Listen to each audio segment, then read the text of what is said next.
What's up, peeps? Nick Battle, aka NinosCorner, man. Today we're going to kind of merge this Jordan documentary with some sports news that's going on today. Let's talk about the Dallas Cowboys, man. Dak Prescott still ain't got his contract, y'all. Man, pay that man his money, man. Pay Dak his money, man. Y'all tripping. Y'all straight playing Dallas. Pay that man his money. You paid Amari Cooper to be the highest paid player at his position in the league. Think about that for a minute. Amari is not a top 5 wide receiver in the league, guys. He is getting paid $20 million a season. He just signed a 5-year, $100 million contract, guys, with the Dallas Cowboys. He made him the highest paid wide receiver in the league. You made Zeke the highest paid running back in the league in the history of the league. $50 million guaranteed, $90 million, guys. Now, Dak has been underpaid the first 4 years of his career.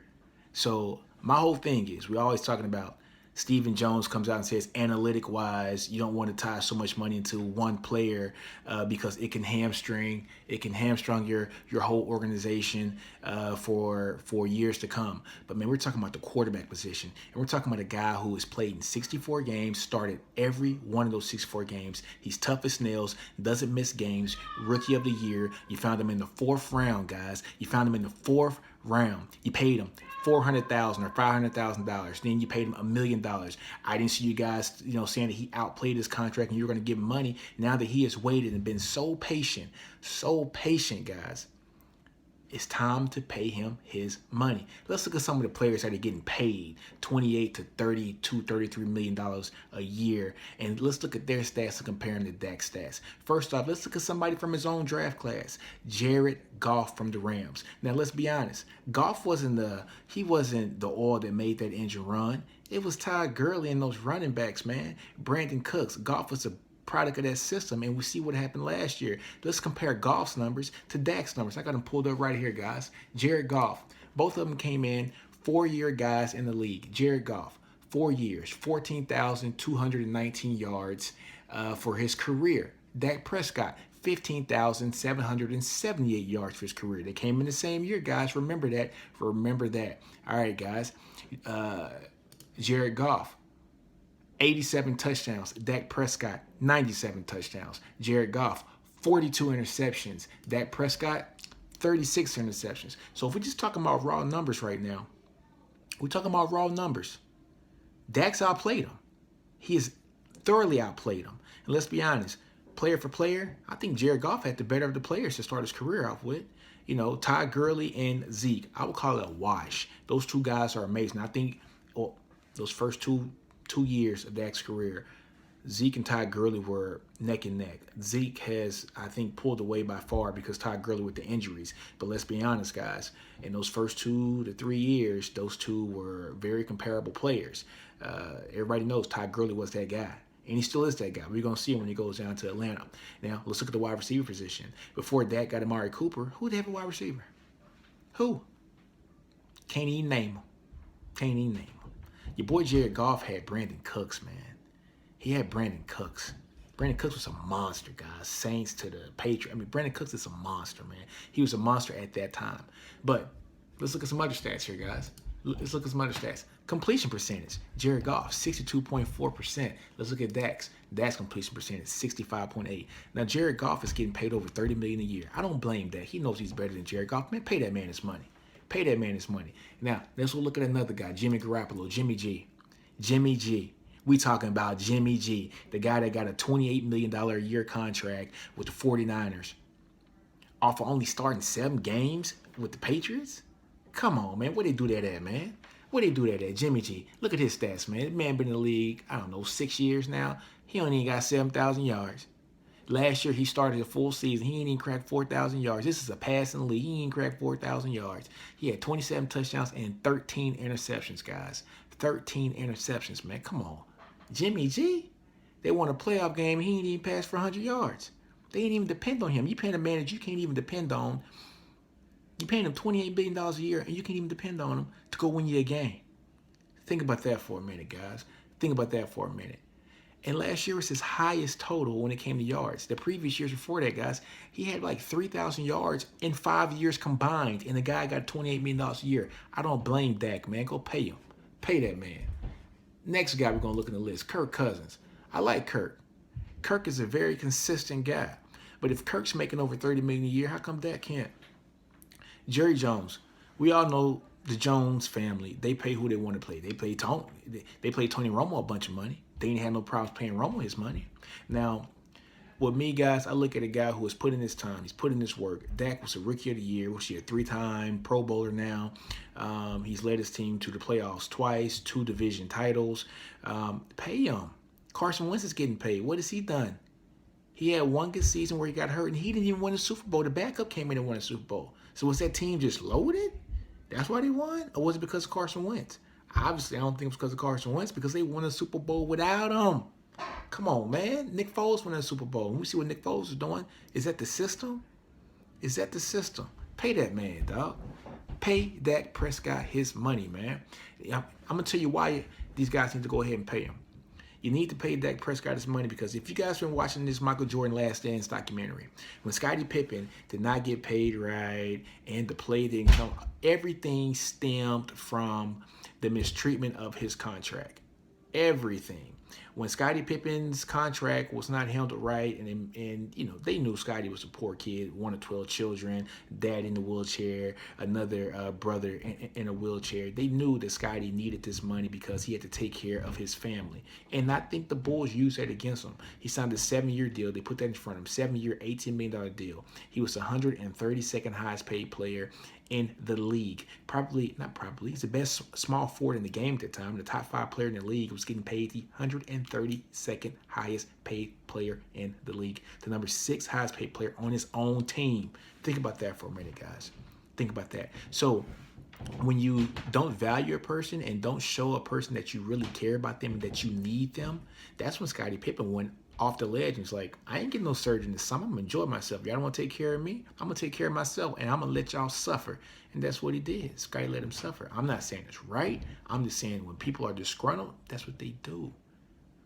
You already feel underappreciated. When Jordan left and Scottie was the man, you remember when Scottie didn't come in off the bench in that playoff game against the Knicks because Phil Jackson didn't want to let him have the ball and he wanted to pass it to Kukoc? That was a sign he thought of disrespect because he was the all-star in the team that year. He was the MVP candidate and could have easily been the MVP that year. Scottie said, y'all really don't care about me. First of all, Jordan goes, you tell me I'm the man now, and you don't want to give me the shot? So that's when players get disgruntled. That's when they feel like you don't care about me. And I don't think Dak's that kind of guy, but I hope it doesn't come to that to where you don't pay him and now you're looking at a situation where you have a quarterback, the person who everybody looks up to, and Dak's been nothing but a model citizen and a model leader for that team. You don't pay him, everybody looks up to him, and then he gets disgruntled. And then your team crumbles, guys. Your team crumbles. Maybe Jerry Jones or Stephen Jones are planning on Andy Dalton being, I guess, the savior if Dak doesn't come in here and take the money that they give him. But I don't blame Dak, man. Go get your money. I'm going to always side for the players, folks. I'm going to always side for the players. I side for the players because the owners are billionaires, and they're going to continue to be billionaires the rest of their life. Players get one shot to do it, guys. They get one shot to do it. Their career is so front-loaded that they got to make the majority of the money that they can in those first 4 or 5 years. Because usually, I think the average lifespan for an NFL player is, 3 years?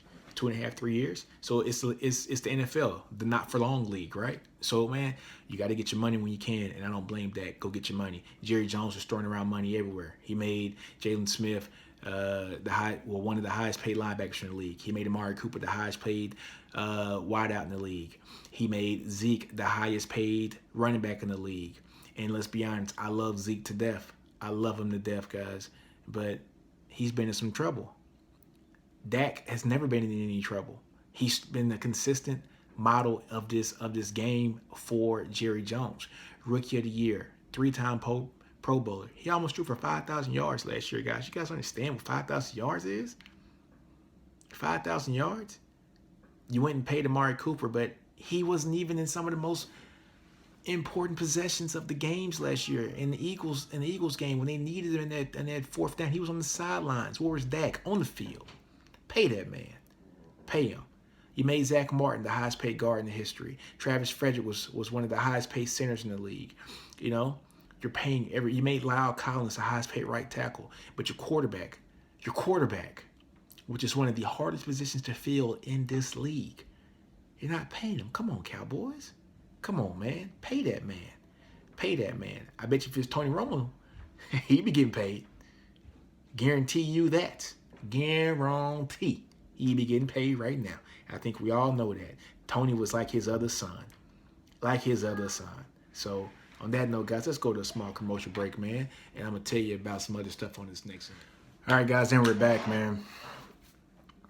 One thing I want to talk about, let's talk about these rookies, man. Let's talk about Tua Tagovailoa. Tua Tagovailoa.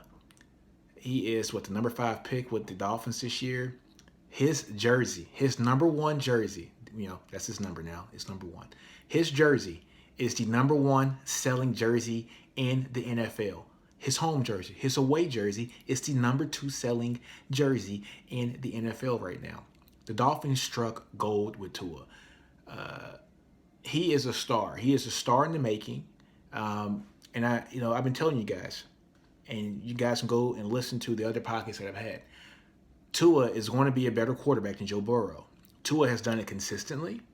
He's done it with the same amount of talent that Burrow has had. Burrow has had talent, guys. Let's not act like he didn't have a Jamar Chase, Jefferson. What's my boy from Shreveport? I can't think of his name right now, but the other wide receiver. He didn't have he had Thaddeus Moss, the running back that's with the what's the name, guys? I can't even think right now. With the Chiefs right now, they drafted him. Clyde Edwards-Helaire, Terrence Marshall was wide receiver I'm thinking about. Go ahead, Shreveport, Bossier City. But he's had talent too. He has guys that are going to. His whole team that he started out with are in the NFL right now. His whole offense, all the players in the NFL. So don't tell me he didn't have talent. Tua's had talent too. Those teams recruit like none other. They always have talent. Tua's more consistent. Sure, Tua got hurt. He did. He got hurt. And I think it was a product of him extending the plays and trying to make something out of nothing. But let's be honest, guys. You guys know, in the NFL, the quarterback is protected more than any other position in any other league. Those hits that Tua's taking, he ain't going to be taking them no more. It's not going to happen because those guys know that it's game checks now. They're not going to slam the quarterback on the ground like they did in college because it's game checks. When you got to pay that right there, some of that moolah, ain't happening, player. So, Tua, the Dolphins struck gold with him, man. They did. They got a star in the making. He can go there. He can sit 6 to 8 games behind Fitzmagic out there in Miami. And if Fitzpatrick does a great job and he starts the whole season, that's just even better for Tua. He can sit and really rehab and learn the game. Let the game slow down. And then he can utilize those weapons that the Dolphins went and drafted and put a nice offensive line in front of him that's going to be able to grow in front of him. I think he's in the best position. Burrow, no disrespect, man, but I've always said this. I think Joe Burrow had the best season ever for any quarterback in college football history, but it was one season. What happened to the other four years that he played in college football? What happened to those 3 years that he was at Ohio State? And he couldn't beat out J.T. Barrett. J.T. Barrett can hit the side of a barn, guys. Come on, man. He is not a great passer. He could run the ball, but he's not a great passer. And Burrow, I think, is just as functional when it comes to his mobility as J.T. Barrett. All right? Let's keep it real. Let's keep it honest. He couldn't beat out J.T. Barrett. He couldn't beat out Dwayne Haskins. Couldn't beat out Cardell Jones, so he had to leave, and he goes to LSU. And let's look at that 2018 season. He wasn't good. He wasn't good. QBR of 120 or 130? Very pedestrian. Last year, he gets married up with Joe Brady, the passing game coordinator that came over from the Saints. And what does he do? He says all these records. So is it Joe Burrow or is it Joe Brady? We will see. We shall see, my friends. I think it was a combination of both. I think Burrow does have the arm talent, but I think that system was tailor-made for him. Now, he's going to Cincinnati where, let's be honest, they lose. They don't pay anybody. They don't want to bring people in. They don't want to bring the right coaches in. They're happy with being average. And I think he fell into a bad situation. It's just my opinion. My opinion only. I could be totally wrong. But I think Tua fell in the best situation.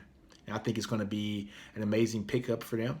I think it's going to be great for Tua, and I think it's going to be great for the city of Miami because he's going to put butts in the seats. That's just what he's going to do. And he's going to be very good at it. Other rookies. I haven't talked about this much, but what do you guys think about Jalen Hurts going to the Eagles? What are the Eagles telling Carson Wentz? Hopefully nothing. I mean, Carson Wentz should be the clear-cut starter, but when you have a guy that you're paying $100 million a year, you don't draft a quarterback in the second round, people. You don't. You draft him in the fourth, the fifth. You had quarterbacks that were there, like a Jake Fromm, who was sitting there in the fifth round that you could have got.